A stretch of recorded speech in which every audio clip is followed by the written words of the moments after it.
조선의 희년선포, 대동법. 조선의 희년선포는 제가 그냥 지은 겁니다. 토지에 과세하는 법이었습니다. 자, 이제 여러 가지 이제 쭉 단계를 좀 말씀을 드릴게요. 대동법이란 이런 겁니다. 역사 시간에 많이 들어보셨을 거예요. 공납을 쌀로 통일해 내는 법. 두 번째, 쌀로 특산물을 정부가 구매를 합니다. 그래서 이 정부가 공물을 직접 사는 거죠. 자기한테 필요한 물건을. 그 다음에 1608년부터 100여 년간 확대가 됐고요. 조금씩 확대됩니다.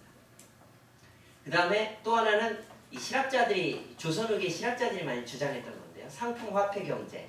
그러니까 돈이 돈다는 얘기죠. 수공업이 발달하기 시작합니다. 그러니까 물건을 갖다 이제 만들어서 막 팔고 이렇게 거래하고 그래야 될 거 아니에요. 그런 일들이 일어납니다. 근데요, 이건 역사 시간용 얘기다. 진짜가 있겠죠? 진짜 버전. 대동법이란 부과의 기준이 가구, 이거 호인데요. 호. 가구에서 토지로 바뀌었습니다.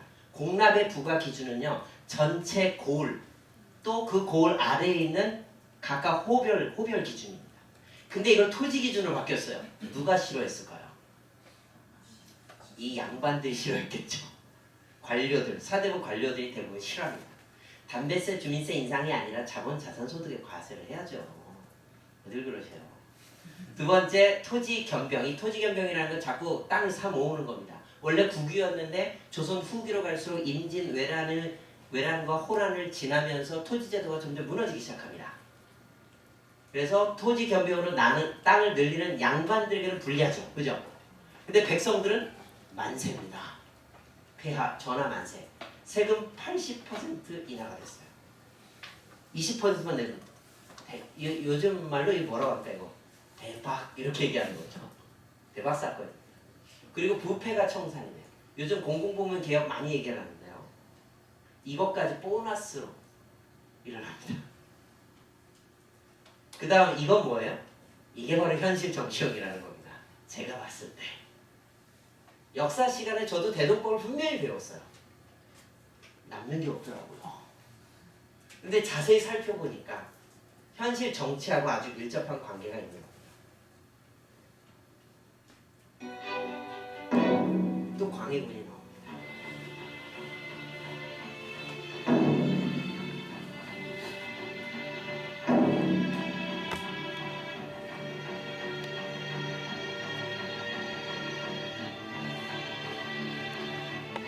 네, 오래전부터 백성들을 가장 괴롭히는 것이 방나무를 퇴단이라 생각하였다.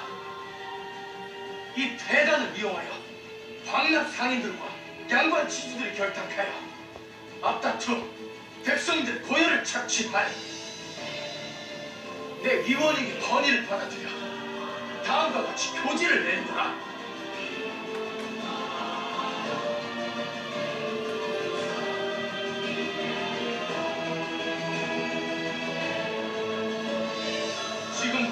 설해청을 설치하고 공납 대신 1개월당 매번 8마씩 거둔 대동법을 실시할 것이다.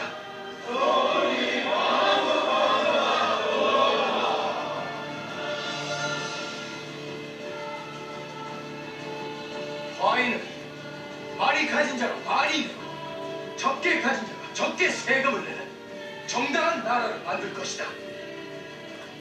권세와 재물을 가진 자들이 약한 자를 괴롭히지 못하는 나라를 만들 것이다. 조선의 백성들은 가진 것 없어도 행복할 수 있게 할 것이다. 만 백성들 꿈을 꿀 수 있는 대동아 세상.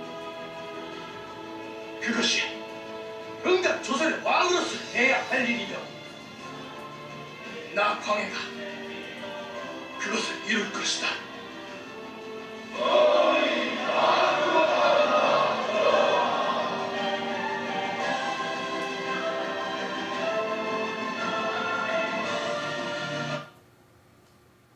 이런 왕을 바라십니까?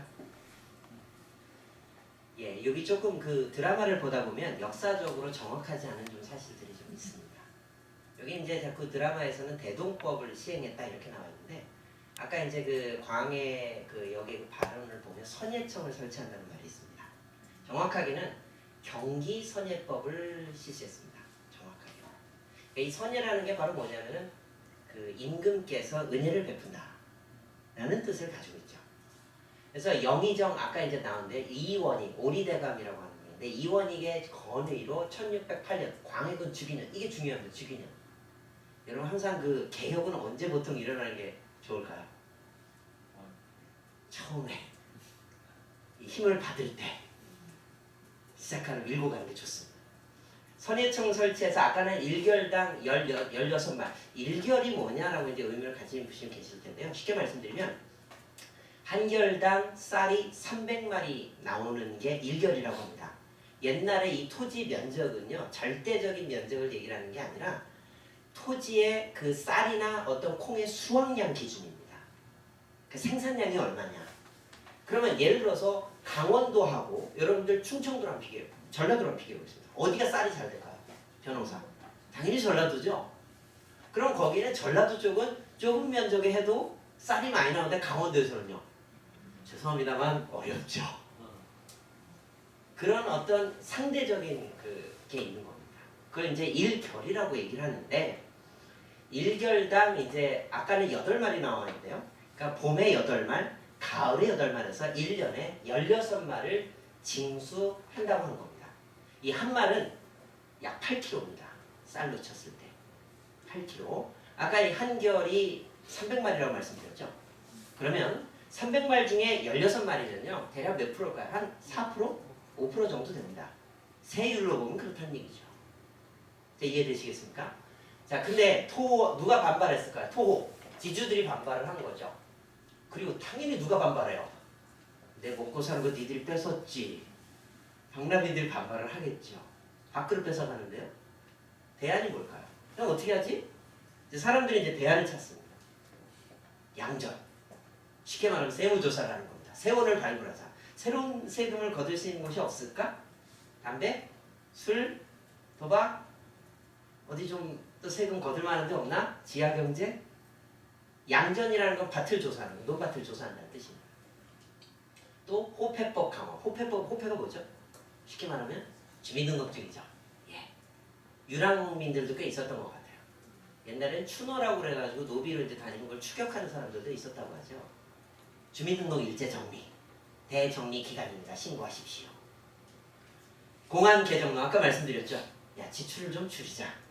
근데요, 제가 봤을 때 우리나라도 예산을 보면 준 적이 없어요. 계속 매년 늘어요. 4%, 5%. 그게 보통 이 부채 자본주의 지폐 경제 한계입니다. 어쩔 수 없는 겁니다. 인조 반정이 일어납니다. 누가 쫓겨났을까요? 광해군 쫓겨났겠죠. 근데 재밌는 거는 인조 반정 1623년 이원이 아까 이원이 나오지 않았습니까? 광해군 원년 때도 이원이 건의를 했어요. 근데 인조 반정 때도 이분이 이제 아무래도 이제 원로시다 보니까 이제 모신 거예요. 모셔서 이원인이 건의를 했습니다. 그래서 대동법을 확대하자. 근데 난이 일어나요. 이괄의 난 1624년, 정묘호란 1627년, 병자호란이 1636년입니다. 계속 전쟁이 나요. 자, 근데 1623년 9월에 조익이라는 분이 대동법을 전국적으로 확대하자. 지금 어디까지만 시행되고 있었을까요? 경기도까지만이었거든요. 경기도는 좀 가깝기 때문에 큰 영향이 없습니다. 예. 근데 문제는 나머지 그 시도는 뭐 하고 있겠어요? 계속 공람을 갖다 바치고 있었겠죠. 아이고 힘들어. 경기도 애들 좋겠다. 우리는 힘든데. 그러지 않겠어요? 그러니까 전국적으로 시행을 합시다. 이 조익대감은 별로 알려지지 않은 분이지만 주장을 했어요. 근데 이제 항상 개혁에는 누가 있을까요? 꼭 반발하는 자들이 있습니다. 그럼 이 조익대감이라는 분이 이제 반박을 하는데 재밌어요. 아, 한 번에 거두면 감당하기가 어려운데 왜 이렇게 한꺼번에 거둬? 뭐라고 했을까요? 여러 번 거두면 운반비가 더 들어.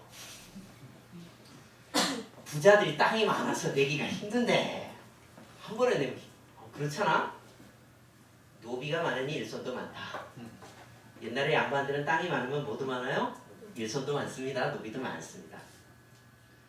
박나빈의 폐단이 너무 오래되었다. 뭘 그걸 고치려고 그래. 박람인들은 백성들의 재산을 빼앗고 있다. 화재 위험이 있다는 것도 있습니다. 불날 것 같아. 그죠? 쌀 싸놨다 보면 싸도 쌀이 어딨냐. 자, 이렇게 반박을 하셨다고 그래요. 전국적으로 시행을 합시다. 그래서 3도 대동법. 여기서 3도라는 건요, 강원도, 충청도, 전라도, 경기도보다 조금 더 멀죠. 예, 여기에 특히 충청도, 전라도는 양호라고 그래서 호서 지방이 충청도입니다. 호남 지방이 전라도입니다. 자, 이쪽이 쌀이 잘 나겠죠. 강원도까지 포함해서 1623년 인조 원년입니다. 또 원년이에요. 주기년 원년. 3도 대동청 설치해서 시행을 합니다. 근데 1624년 12월에 또 흉년이 났어요. 강원도만 실시하는 걸로 합시다라고 호텔을 합니다. 개혁이. 왜 그랬을까요? 산골이잖아요. 지주들이 적어요. 거기서 유생들이 막 상소를 올려가지고 합시다 그래가지고 이제 합니다. 강원도까지. 충청도 전라도는 옛날로 다시 백한다 옵니다. 백투더 뭐 과거로 가는 거죠. 비비린내 나는 전쟁이 있어요. 정묘호란, 병자호란. 짠. 이 영화 보신 적 있습니까? 잘생긴 아저씨 있죠. 박해일이신가? 유승용 박해일. 최종병기호란. 보신 분들이 이제 호란을 배경으로 하고 있어요. 계속 전쟁이 계속돼요. 그러면서도 단계적으로 대동법은 계속 확대 실시가 됩니다. 1649년 아까 이제 왕 나온 걸 보시면 광해군 나왔죠. 그 다음이 인조죠. 그 다음이 1649년에 효종, 인조의 둘째 아들 복림대군인 효종이 주기를 한 다음에 1651년 충청도에 시행되기 시작합니다. 1651년 효종 2년이면 그래도 멀지 않죠. 초기입니다. 초기. 항상 초기의 개혁이 벌어집니다. 전라도, 함경도, 경상도, 황해도. 여러분 여기서 잘 보셔야 될 게 1666년 하고 77년 사이를 잘 받으십시오. 중요한 사건이 하나 있습니다. 사람들이 잘 모르는데요.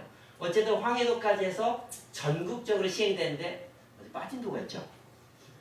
어디가 빠졌어요? 어느 도가 빠졌을까요? 한반도 전체라고 생각해 보십시오. 독도. 재밌습니다. 평안도. 평안도는 중국하고 가까워서 아마 그 큰 무리가 없었나 봐요. 물건 조달하는데. 그 다음에 또 하나는 제주도. 제주는 진짜 섬이죠. 토지 1결당 12말. 그 평안도와 제주도를 제외하고. 근데 왜 12마리냐? 한 마리 제가 5kg라고 말씀드렸습니다. 왜 300말 중에 12말만 걷냐? 이게 아까 16마리였죠? 좀 줄여졌습니다. 왜 그렇게 됐냐면 그냥 처음부터 정한 게 아니라 이 시기를 지나면서 민생과 재정 안정을 동시에 안정시키는 중간선이 어디냐? 12마리였다는 겁니다. 그 정도 거두면 백성들도 편하고 안민, 나라도 재정이 튼튼해지고 입국 이렇게 된다는 겁니다. 개혁은 언제? 원년에.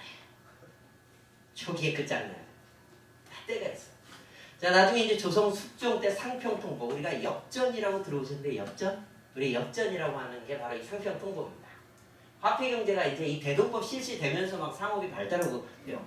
실학자들이 그렇게 주장을 합니다. 막 중상기 실학자들 국학파들 나와가지고 막 상업경제 발전시켜야 된다 막 주장을 합니다. 주장들은 금방 안 돼요. 근데 대동법이 실시되면서 보너스로 이런 일들이 일어납니다. 모든 일은 다 때가 있는 것 같아요. 자, 이건 잘 알려지지 않은 사건인데 잘 우리나라 교과서에 없는 사건입니다. 이번에 국정교과서에 좀 꼭 들어갔으면 좋겠는데 이런 걸 넣어야지 뭘 넣겠다는 건지 모르겠어요. 현종 때의 경신 대기근 1670년에서 1671년 대동법이 시행되는 중에 100만 명이 굶어 죽습니다. 약 10% 정도. 굉장한 사건이었어요. 심지어는 그 사대부들도 막 죽어요.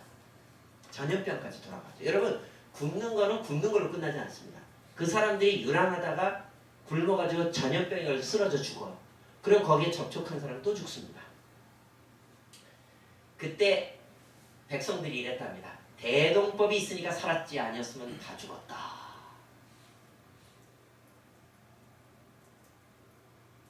대동법 확대 실시에 단추가 되기도 했다는 겁니다. 이 덕분에 굉장히 고통스러운 시기였지만 그 덕분에 전국 확대 실시가 더 가속화된 겁니다. 조선 최고의 개혁, 대동법. 조선의 희년선포, 대동법 누가 방해할까? 방해 세력이 있겠죠. 개혁에는 항상 방해 세력이 있어. 대동법에 반대하는 세력들 한마디로 말씀드리면 누구예요? 특권층, 쉽게 말하면 기득권층이겠죠. 어떤 사람들이 있었을까요? 토호, 지주들. 토지와 노비를 소유하고 있었어. 그 다음에 방납이, 브로커들, 지방 공무를 대납하는 사람들이죠. 그다음에 고위 권세가 양반들. 이 사람들 뭐가 중요하냐면 상납을 받는 거예요. 방납인과 아까 짜고 치는 거 다 보셨죠? 네, 이익을 나눠 먹습니다. 그게 정치자금이에요. 정치자금. 정치자금의 통로가 될 수 있다는 겁니다. 그 다음에 좀 그래도 다 나쁜 탕관오리만 있는 건 아니잖아요. 수령과 또 이제 착한 감사들, 관찰사들도 좀 있겠죠. 좀 불편하다. 이거 다 날려고 하려면 좀 힘들지 않냐. 공납은 안 힘들어요?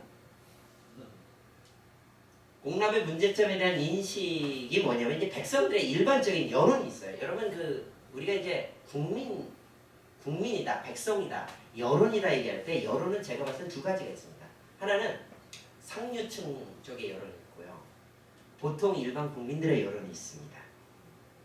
또 국민이 어떤 정치가가 국민이라는 걸 얘기할 때 그 국민이 어떤 국민인지를 좀 잘 살펴보셔야 된다고 봅니다. 똑같은 말을 해도 그 속에 뭐가 숨어 있는지. 대동법을 실시하면 국민들의 생각, 백성들 생각은 이거였어요. 대동법을 실시하면 방납을 없앨 수 있는가? 그게 중요한 거예요, 지금. 방납의 폐단. 그래서 두 가지 주장들이 대비가 됩니다. 수치 과정이 부패냐. 그러니까 세금을 거둘 때 좀 썩었냐, 더 챙기냐, 관리들이, 방납인들이. 그럼 어떻게 해야 되죠? 이게 만약에 원인이라고 본다면 공공부문을 개혁하자. 공무원 다 잘라. 공공기관? 월급 깎아. 청년들 채용해야지. 공공부문 개혁하자. 이거 좋죠. 그다음 또 하나의 입장은 공물 부담의 불균등, 불평등? 저는 그 말보다는 불균형이라는 표현으로 얘기하고 있습니다. 쉽습니다. 여러분 불균형할 때 그 형자가 무슨 형자인지 아십니까? 무슨 형자죠? 도량형 할 때 저울 형자입니다. 성경에는 저울을 속이면 안 되게 돼 있죠? 무서운 겁니다. 역시 옛날 시대에도 마찬가지예요. 저울. 불균형이라고 저는 얘기하고 있습니다. 이 힘의 균형이 맞지 않는 거예요. 세금 징수에 불균형이 있었다는 거죠. 아까 말씀드렸던 이 3도 대동법을 주장했던 조익이라는 분은 바로 대부분의 사람들은 이 거둘 때 좀 썩었다. 이거에 초점을 많이 맞췄어요. 근데 아까 포저 조익이라는 그분은 아니야. 이 부담이 좀 너무 균형이 안 맞아. 불균등해. 불공평해. 제대로 걷자. 똑바로 걷자. 이렇게 된 겁니다. 다양한 사회관계 불균형을 제시할 수가 있었어요. 방납이. 놀고 먹는 겁니다. 좀 심하게 말하면 앉아서 막대한 이익을 챙기죠. 앉아있지는 않을 것 같습니다. 사실. 농민은요. 뼈 빠지게 고생하면서 곡물가의 몇 배.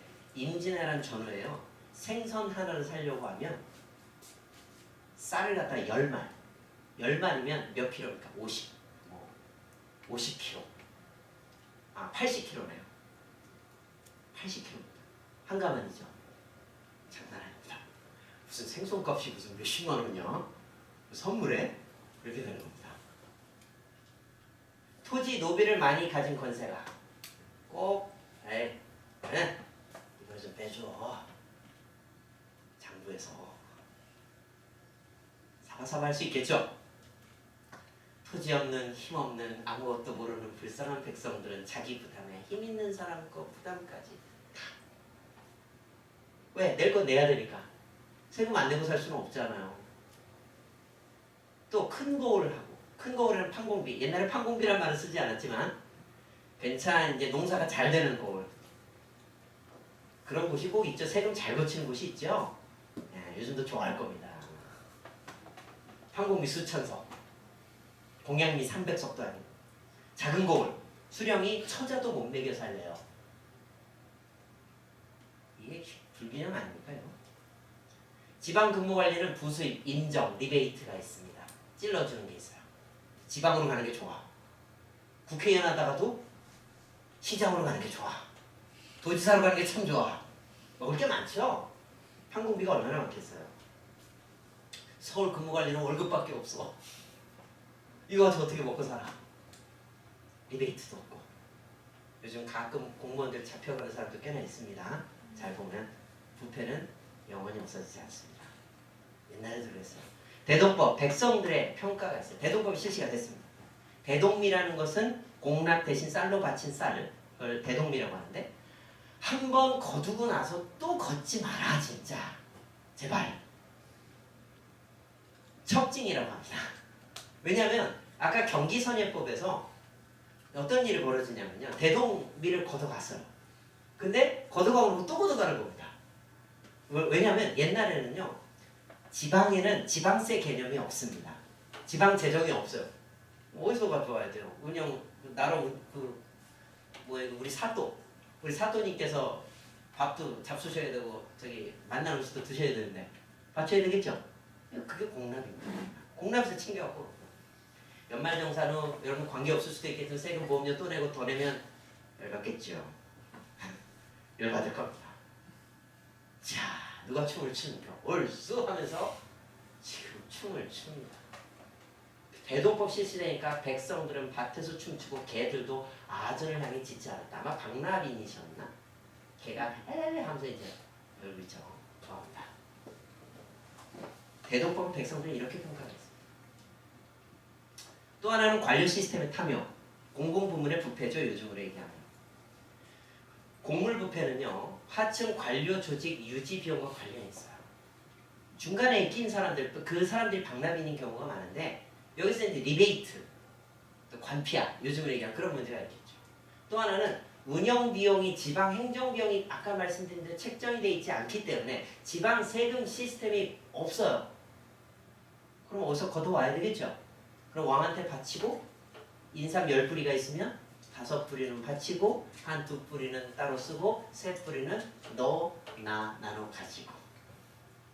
근데 재밌는 건요. 대동법이 실시된 다음에 지방 행정 회계 시스템이 정착이 됩니다. 대동법의 중요한 의미는 뭐냐면 법제화 시켰다는 겁니다. 모든 정책을 어떻게 했다고요? 법제화. 국회가 어떤 곳입니까? 법을 만드는 곳이죠. 여러분 아무리 시위하고 난리쳐도 법이 만들어지지 않으면 될 수 없습니다. 저는 그래서 내년 총선거, 대선, 총선, 그 다음 지방선거 중요하다고 봅니다. 법은 우리 주변을 둘러싸고 있죠. 개혁자들은요. 주변 국가를 항상 살펴야 된다고 저는 봅니다. 특히 청나라가 대동법을 좀 도와줬습니다. 재미있게도. 왜냐하면 1237년 1237년 병자호란 이후 1636년이 병자호란입니다. 청나라가 조선에 무리한 공부를 요구해요. 그리고 청나라는 만주족이죠. 만주족들은 여러분 북쪽에는 쌀이 잘 날까요? 잘 안 납니다. 쌀 10만 석 가져와. 왕한테 요구하는 거예요. 근데 그게 1년 예를 들어서 요즘에 호조 1년 경비입니다. 1년짜리. 그런 걸 막 바치라고 하는 겁니다. 그거 어떻게 해야 되겠어? 충청도에 대동법을 실시합시다. 이런 건의의 계기가 됩니다. 청나라의 압력 때문에. 재밌게도. 그 다음에 효종 때 대동법에 반대파가 있습니다. 김육이 이제 대동법을 추진하는데요. 김집, 김상원 혹시 들어보신 적 없습니까? 척화파.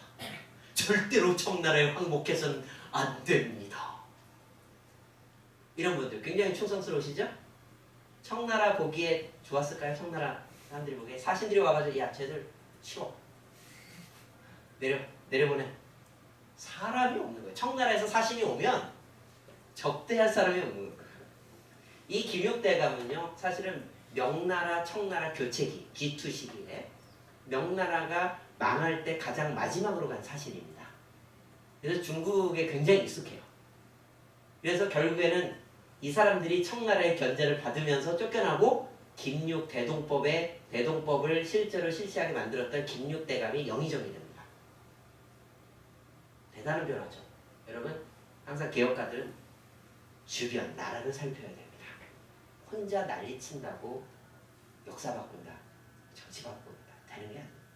국제정치의 정세, 일본, 러시아, 미국, 유럽 살펴봐야 되는 중국, 살펴봐야 되는 거 아니겠어요? 북한까지. 경세가, 정치가, 여러분 경세가 뭐라고 말씀드려요? 경세, 세상을 경영한다. 여러분 경세 재미는 줄여서 뭐라고 얘기해요? 경제입니다. 경제 원뜻은 경세 재미입니다. 실제로 우리나라의 경제를 운영한다는 사람이 실제로는 정치에 다 관여를 하고 있으면서도 알게 모르게 비즈니스만 하진 않죠. 하고 있으면서도 정치와 경제를 자꾸 분리하려고 하는데 원래 조선 우리나라의 관점은 그게 아니에요. 중국이나 일본은 그 관점이 아닙니다. 경세가 정치가 기묘. 1580년에 태어나서 1658년에 돌아가셨어요. 이분의 캐치프레이즈는 뭐였냐? 안민 입국이었습니다. 백성을 편안케 하고 나라를 이롭게 한다. 여러분 뭐가 먼저입니까? 백성이 먼저입니다. 나라가 먼저입니다. 백성이 먼저입니다. 입국 안민이 아니죠. 안민 입국. 전체주의라든지 국가주의는 바로 여기서 문제가 있는 겁니다. 백성을 편안케 하는 것. 그게 저희들의 전통이에요. 올바른 전통을 따라가야 되겠죠. 민생과 재정의 균형이 꼭 필요하다라는 것입니다. 세 번째 내용은 잠시 또 쉬셨다가